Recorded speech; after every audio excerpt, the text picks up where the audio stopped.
A doctor wanted to let my son die for being a worthless drug addict, not knowing I'm an undercover FBI agent. The school bus driver carried my 14-year-old son Mason through the ER doors. His body was limp, foam bubbling from his mouth, eyes rolled back showing only whites. I was running behind them, still in the ratty clothes from my undercover assignment, my hands shaking as I tried to explain what was happening. The bus driver laid Mason on a gurney and stepped back, his face pale.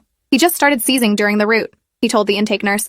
Wouldn't stop. Been going for maybe 10 minutes now. I pushed forward, trying to get to my son, but a nurse held me back with one arm, while she typed notes with the other hand.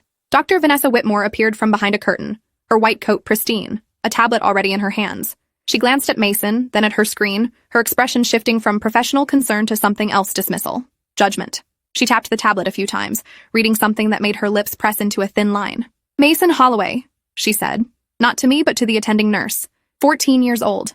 Multiple behavioral incidents on file. Expelled from Jefferson Middle School last year for fighting. Currently enrolled in alternative education program. She looked at me then, her eyes moving from my worn jacket to my unwashed hair to the street smell that probably clung to my skin. Classic profile. I tried to speak, to explain, but my voice came out desperate and cracked. He has epilepsy. This is a seizure. He needs medication right now: lorazepam, Ativan, anything to stop it. Dr. Whitmore barely looked at Mason, who was still convulsing on the gurney, his teenage body jerking violently against the restraints the nurses had quickly applied. Ma'am, I need you to be honest with me. What did Mason take today? Synthetic cannabinoids? Bath salts? We see this constantly with teens from alternative schools. The sooner you tell me what he used, the sooner we can treat the overdose appropriately. Her words hit me like a physical blow. I shook my head so hard my neck hurt. No, you don't understand. He didn't take anything. He has documented epilepsy. He's had it since he was 9. This is status epilepticus. He needs emergency anti-seizure medication, or he's going to have brain damage. My voice was rising, panic making it shrill. Mason's lips were turning blue. I could see it from where the nurse was still holding me back. Blue meant oxygen deprivation. Blue meant his brain was dying while we stood here arguing. Dr. Whitmore sighed. The kind of sigh that said she'd heard this story 1,000 times and didn't believe it once. Every parent says their child didn't take drugs voluntarily, Dr. Whitmore said, her tone clinical and cold. But the presentation is clear: prolonged seizure activity in a troubled teen with a history of behavioral problems. This is synthetic drug overdose. We'll monitor him, let the drugs work their way out of his system, and then we'll discuss treatment programs. She turned to the nurse. Put him in observation bay 3. I4 fluids. Nothing else until talk screen comes back. And get security to escort the mother to the waiting room. She's interfering with treatment. I felt hands on my arms. 2 security guards, one on each side, already moving me away from my son. I fought them. Actually fought them. Digging my heels into the floor and trying to pull free. He's wearing a medical alert bracelet, I screamed. Check his wrist. It says epilepsy. It has his medication list. Just look at it. One of the guards tightened his grip, his voice low and professional. Ma'am, you need to calm down or we'll have to remove you from the building entirely. Through the chaos, I saw Dr. Whitmore finally notice the bracelet on Mason's wrist. She reached for it, turning it to read the engraving. For a moment, hope surged through me. She would see it. She would understand. She would give him the medication he desperately needed. Dr. Whitmore read the bracelet, then looked at me with something like pity, mixed with contempt. Medical alert bracelets can be purchased online for $20, she said. Parents who enable drug use often buy them to legitimize their child's symptoms. It's a known tactic in the community. She dropped Mason's wrist, letting it fall back against the gurney. I'm afraid this doesn't change my assessment. This is drug-induced seizure activity, and the appropriate treatment is supportive care until the substances clear his system. Something broke inside me then. Not broke like shattered, but broke like a dam giving way to a flood. I stopped fighting the guards and went completely still, my voice dropping to something quiet and dangerous. You need to check his medical records, right now. He has documented epilepsy with full neurological workup from Mercy Children's Hospital. He's on Keppra, 500 milligrams twice daily. His last documented seizure was 8 months ago. All of this is in the system. Check his records. Dr. Whitmore didn't even look at her tablet. Medical records can be falsified by parents trying to obtain controlled substances for their children. We see it frequently in cases of Munchausen by proxy. The words hung in the air like poison. Munchausen by proxy.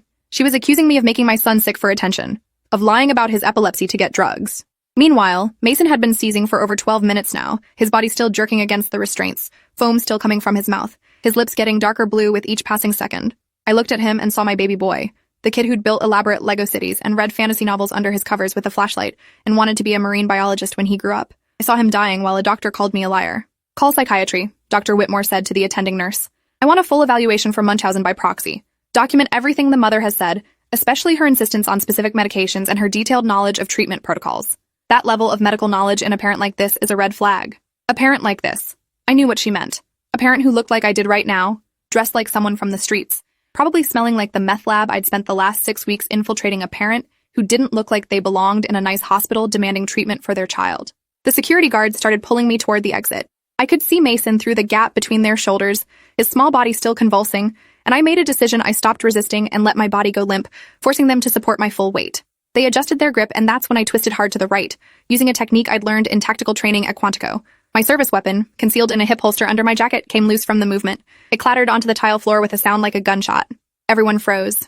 The guards, the nurses, Dr. Whitmore, all of them staring at the Glock 19 lying on the floor between us. I pulled my FBI credentials from my inside pocket, the leather case flipping open to show my badge and photo ID. Special Agent Naomi Holloway, Federal Bureau of Investigation, I said, my voice steady now. All the panic burned away and replaced with something cold and sharp. I'm currently on deep cover assignment in a drug trafficking operation. That's why I look like this. That's why I smell like this. But my son has documented epilepsy, and he's been in status epilepticus for 13 minutes. Every second you delay treatment increases his risk of permanent brain damage. Check his goddamn medical records and give him emergency seizure medication right now. Dr. Whitmore's face drained of color. Her hand shook as she reached for her tablet, fingers fumbling across the screen. The nurse next to her was already moving, pulling up Mason's chart on the computer station. I could see the moment she found it, the way her eyes went wide and her mouth formed a small O of shock. He has epilepsy, the nurse said, her voice barely a whisper. Diagnosed at age 9. Multiple hospitalizations. Current medication Keppra 500 milligrams twice a day. Last seizure 8 months ago. His neurologist is Dr. Patricia Yang at Mercy Children's. She looked at Dr. Whitmore. It's all here. Everything she said is documented. Get neuro down here now, Dr. Whitmore said, but her voice had lost its certainty. And prep lorazepam, 2 milligrams IV. The nurse was already moving, calling for the neurologist, drawing up medication. But I was looking at Mason, counting the seconds. 14 minutes, 15. Status epilepticus was defined as continuous seizure activity lasting longer than 5 minutes. After 30 minutes, the mortality rate jumped to 40%. Brain damage became almost certain. We were halfway there, and my son's lips were nearly purple now. The security guards had released me and backed away, both of them looking at the gun on the floor and then at my badge like they couldn't reconcile the two images.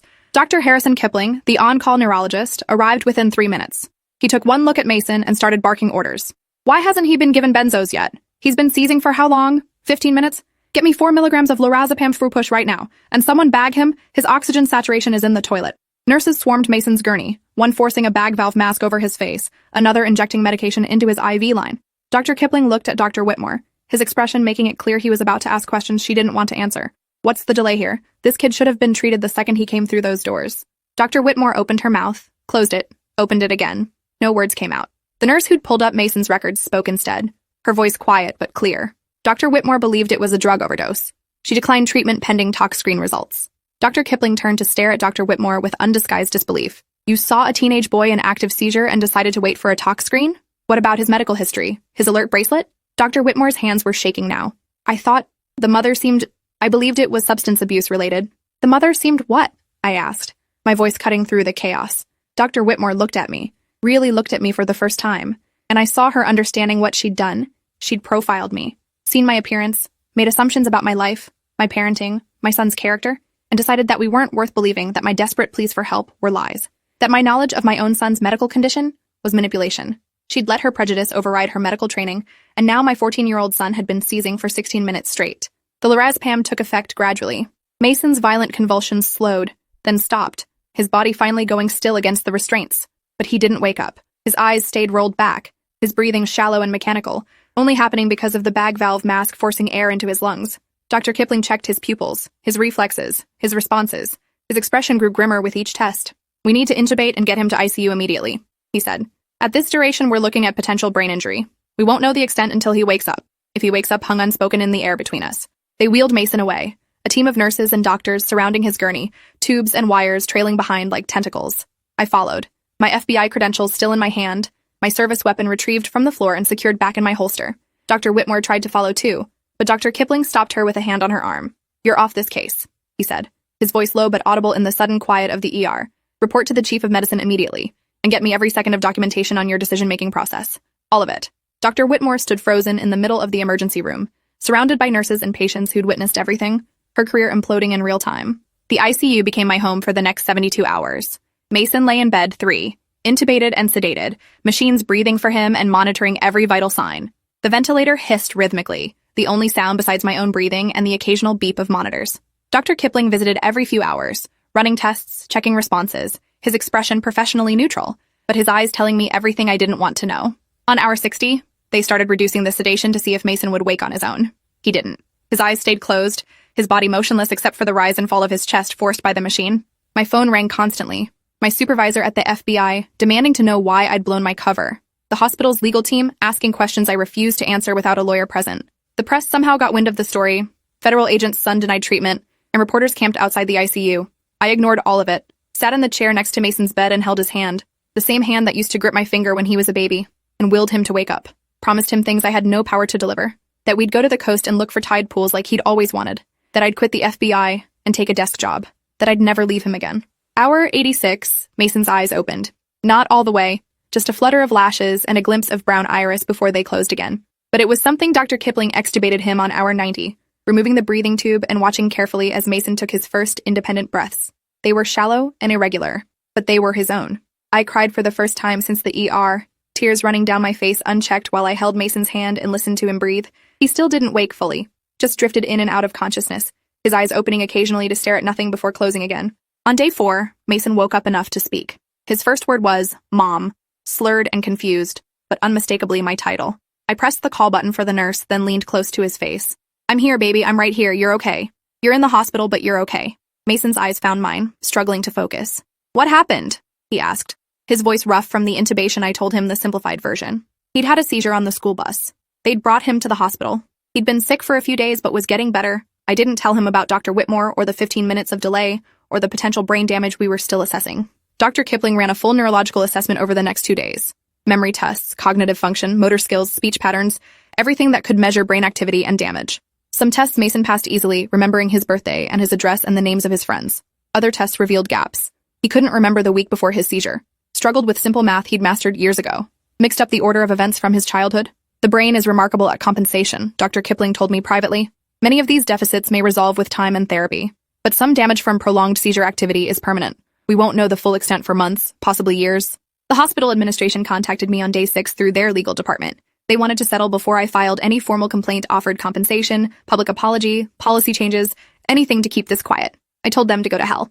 Not because I didn't want those things, but because I wanted Dr. Whitmore held accountable through official channels where everything would be documented and public. I filed a formal complaint with the state medical board, including witness statements from the bus driver, the intake nurse, the security guards, everyone who'd watched my son seize while a doctor called me a liar and accused me of Munchausen by proxy. Mason came home on day 9, still weak and confused, sleeping 16 hours a day and struggling to remember basic things like where we kept the cereal or what year it was.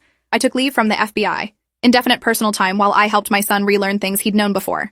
How to make his bed, how to organize his homework, how to remember to take his medication without me reminding him every few hours. He had occupational therapy twice a week, cognitive therapy 3 times a week, and neurologist appointments every Friday. Our lives became structured around rebuilding the pathways in his brain that 15 minutes of uncontrolled seizure activity had damaged. The investigation into Dr. Whitmore took 3 months. The medical board reviewed everything. The security footage showing me begging for treatment, the documentation of Mason's medical history that she'd ignored, the witness statements from staff who'd heard her accuse me of Munchausen by proxy, the expert testimony from Dr. Kipling about the brain damage that resulted from delayed treatment. They suspended her license pending the full hearing, which meant she couldn't practice medicine while they investigated. The hospital put her on administrative leave, which is corporate speak for fired, but not officially yet. I attended every session of the medical board hearing, sitting in the gallery with Mason beside me. He still got confused sometimes, still struggled with memory and processing speed, but he understood enough to know what these hearings were about, that a doctor had let him seize because she didn't believe his mom, that he'd lost IQ points and memories and parts of himself because someone made assumptions based on how I looked. Dr. Whitmore testified in her own defense, claiming she'd followed proper protocol for suspected overdose cases. Her lawyer argued that my appearance and behavior had been consistent with drug-seeking parents, that her caution had been medically justified. The medical board didn't agree. They revoked her license permanently, citing gross negligence and bias-based discrimination. The written decision included phrases like demonstrated prejudice, failure to adhere to medical standards, and causing deliberate harm through denial of care. Dr. Whitmore sobbed during the reading of the decision, her career of 18 years ending in a windowless conference room, while a board of her peers documented exactly how and why she'd failed. I felt no satisfaction watching her cry, just emptiness. Getting her license revoked didn't give Mason back the memories he'd lost or the cognitive abilities he'd never fully recover. The civil lawsuit took longer. Hospital lawyers fought everything, trying to minimize their liability by claiming Dr. Whitmore had acted outside her authority and against hospital policy.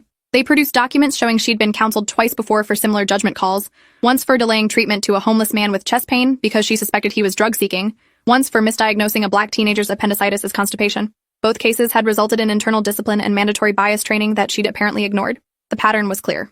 Dr. Whitmore had a history of profiling patients based on appearance and making medical decisions based on stereotypes rather than symptoms. The jury awarded us $6.2 million after deliberating for less than 4 hours. The breakdown included medical expenses, future care costs, pain and suffering, and punitive damages against both the hospital and Dr. Whitmore personally. The hospital paid immediately, their insurance covering most of it, eager to close this chapter before more of Dr. Whitmore's past cases came to light. Dr. Whitmore filed for bankruptcy within a month, the personal portion of the judgment too large for her to ever pay. I didn't care about destroying her financially. The money wasn't about punishment. It was about making sure Mason had resources for the lifetime of therapy and support he'd need. I resigned from the FBI 6 months after Mason's seizure. Couldn't go back to undercover work. Couldn't risk being unreachable if Mason needed me. The Bureau understood, processed my resignation without argument, even offered me a desk position in victim services. I declined. Instead, I went back to law school, using my bachelor's degree in criminal justice and my experience at the FBI to fast-track through a 2-year program. Passed the bar on my first attempt, then opened a small practice, specializing in medical malpractice and discrimination cases. My first client was a homeless veteran who'd been denied treatment for a heart attack because the ER staff assumed he was drunk. He survived, barely, with permanent heart damage. We won his case, settled for $2.3 million. Mason is 17 now. 3 years past the seizure, that changed everything. He's in a good place considering. Graduated from his alternative school with decent grades. Got accepted to community college for marine biology, like he'd always wanted. His memory still has gaps. Certain periods of his childhood just gone, and his processing speed never fully recovered to what it was before. But he's functional, happy most days, looking forward to college and a future he almost didn't have. He volunteers at the hospital sometimes, in the neurology wing, talking to other epilepsy patients about managing their condition. I think it helps him process what happened, seeing that he's not the only one who lives with this. The case made national news eventually. Federal agent's son, denied treatment, suffers brain damage. Due to doctor's bias became a headline that sparked conversations about medical discrimination and implicit bias in healthcare. I did interviews, spoke on panels, became an accidental advocate for patients' rights and equal treatment regardless of appearance.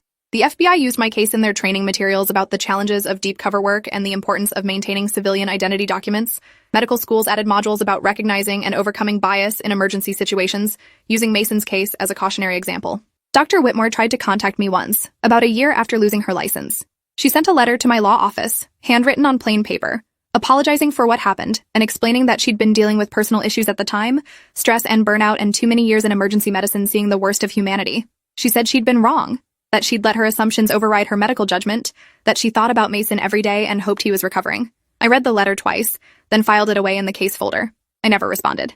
An apology couldn't give Mason back what he'd lost. Couldn't erase the trauma of watching my son seize for 15 minutes while I begged for help that didn't come. Sometimes I think about what would have happened if I hadn't been carrying my service weapon that day.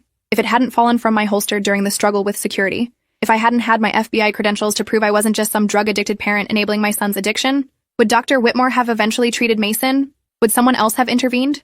Or would my son have seized until his brain died? Until he became a vegetable or a corpse? All because he had the wrong mother? A mother who looked wrong, smelled wrong, seemed wrong to a doctor who decided what kind of people deserve immediate care and what kind deserve suspicion? The answer haunts me.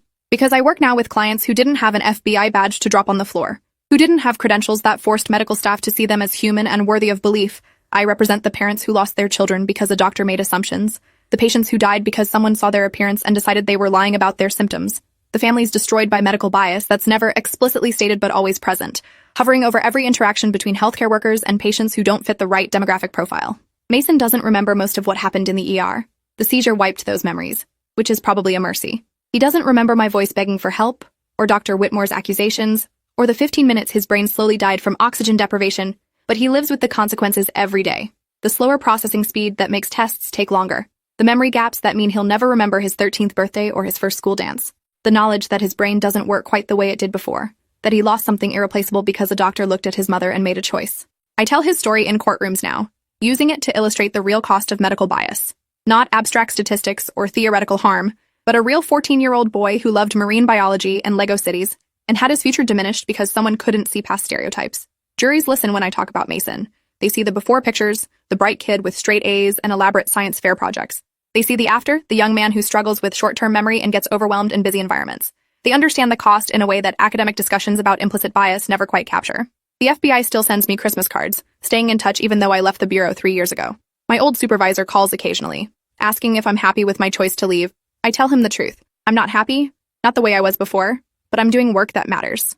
Every medical discrimination case I win is another family that gets justice, another patient who gets their story heard, another hospital that has to confront the bias in their system. It's not enough to fix the problem, not even close.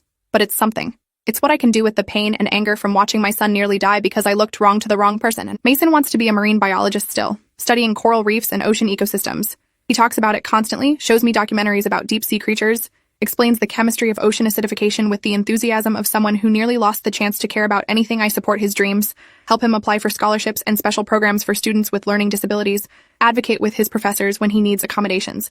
And I try not to think about the version of Mason who existed before that seizure. The one with perfect memory and faster processing who might have gone to a better school and had more options that Mason is gone, erased by 15 minutes of denied care. The Mason I have now is different, rebuilt, scarred but surviving. 3 years later, I still can't walk into an emergency room without my heart rate spiking. Can't see someone in obvious distress being ignored by medical staff without intervening. Identifying myself as a lawyer. Making it clear that I'm watching and documenting, and will absolutely file suit if they let bias influence their care. Some hospitals have banned me from their premises for being disruptive. I wear those bans like badges of honor. If my presence makes doctors think twice before profiling a patient. If my reputation makes staff treat everyone with equal urgency regardless of how they look or smell or speak, then being banned from a few hospitals is a price I'll gladly pay. Mason graduated high school last month, walked across the stage in his blue gown, accepted his diploma, smiled for photos with friends who don't know the full story of what happened 3 years ago. They know he has epilepsy, know he had a bad seizure once, but they don't know about Dr. Whitmore or the FBI credentials or the 15 minutes that changed everything. He's just their friend Mason, the quiet guy who's really into ocean stuff, and sometimes spaces out during conversations because his brain works differently now. And that's okay. He doesn't need to be defined by his trauma, doesn't need to carry the weight of being an example or a cautionary tale. He just needs to be Mason. Moving forward, building whatever future he can with the brain he has now. I keep Dr. Whitmore's letter in my desk drawer at the office. Take it out sometimes when I'm working late on a difficult case, when I'm struggling to prove that a doctor's bias caused real harm. The letter reminds me that bias isn't always malicious. Sometimes it's just exhaustion and stress and pattern recognition gone wrong. Dr. Whitmore wasn't evil. She was a burned-out ER doctor who'd seen too many drug overdoses and made a snap judgment based on incomplete information and prejudice she probably didn't even recognize in herself. But that doesn't excuse what she did. Doesn't make Mason's brain damage any less permanent. Understanding the cause doesn't eliminate the need for accountability. The work continues. Every week brings new clients with stories that echo Mason's in different keys.